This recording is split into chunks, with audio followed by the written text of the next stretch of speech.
got a little bit of a secret to tell you.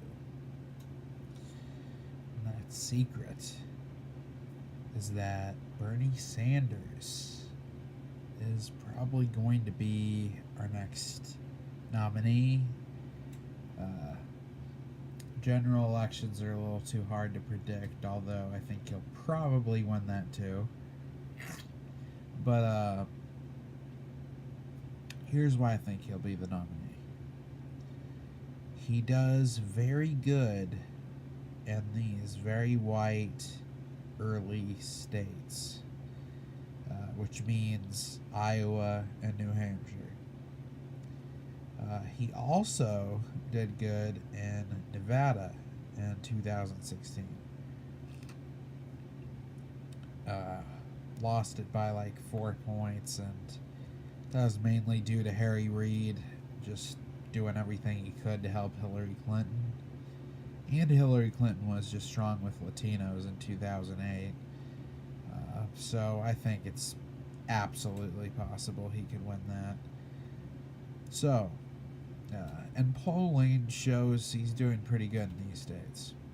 So, it looks like he's going to win the first 3 states. And my question is, how do you stop somebody who's won the first 3 states? It seems pretty difficult to me. He leads in all the polls. Joe Biden does. I don't know if the word should be occasionally. I'd say almost mostly leads him in the national ballot and in some of these state races. But the thing about Joe Biden is he's got so many liabilities with his record. It's worse than Hillary Clinton's. We have all this weird touching stuff, and he's a gaffe machine, and he's also done it twice before and did pretty bad. So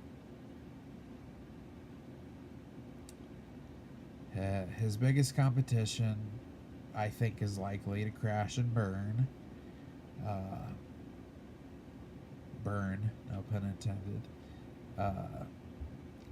He's doing well in the first 3 states, which once you're winning all those states, you become pretty much unstoppable.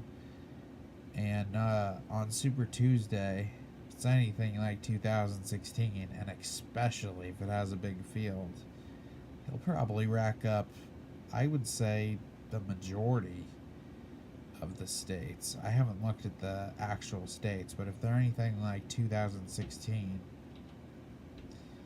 he'll probably win a significant amount of those. And then here's another thing.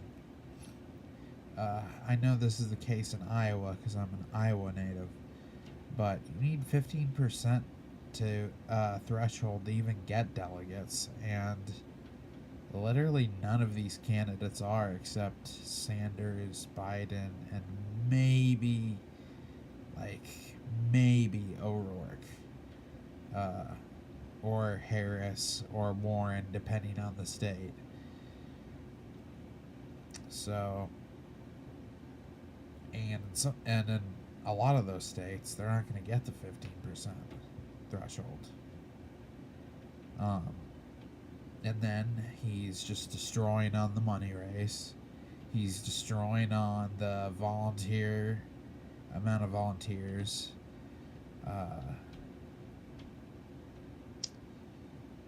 And then when you have a truly unique candidate, the ones I'm thinking of are probably George McGovern,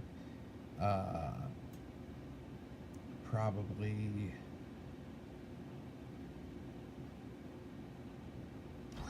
Barry Goldwater, and of course Donald Trump. What you notice is there's just this grassroots enthusiasm among this candidate that's just rabid. And I see that with Sanders. And in, I'm not sure about Goldwater's case, but the other three cases, they benefited from a divided field, which Sanders looks poised to also benefit from. So I have a really hard time seeing how this guy doesn't become the nominee, especially with his fundraising.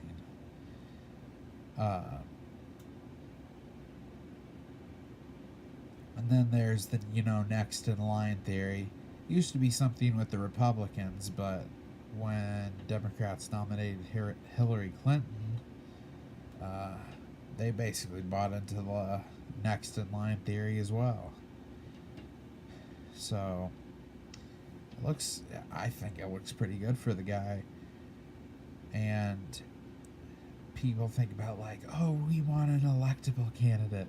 Well, every single poll shows that if that is true, and the polls seem to indicate it is true, that Democrats want an electable candidate, Bernie Sanders routinely does the best, besides Joe Biden.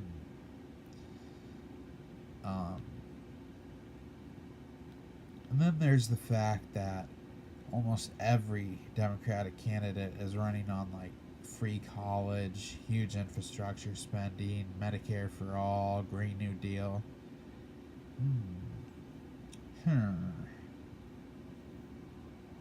Who is the guy who ran on that and made that the official, like, Democratic Party line? Oh, yeah. That was a guy named Bernie Sanders. So, in a debate, when people are espousing all these things, and I'm sure CNN or MSNBC will ask some dumb question, because they have before, like saying, like, well, these other candidates are saying the same thing you are, Sanders. Why are you running? He'll say, where did they get those ideas from? I'm curious. Oh, wait, that was me. Oh, wait. They've been for these positions for about 4 months. And I've been for these positions for about 40 years. So, for all these factors, I think Sanders has a very good shot at winning the Democratic nomination. And it's hard to predict general elections, but I think he's doing pretty good. I think he'll win the Rust Belt. I think he'll win Virginia. I think he'll basically win all the Clinton states plus the Rust Belt, honestly. Arizona is a bit of a question mark for me, but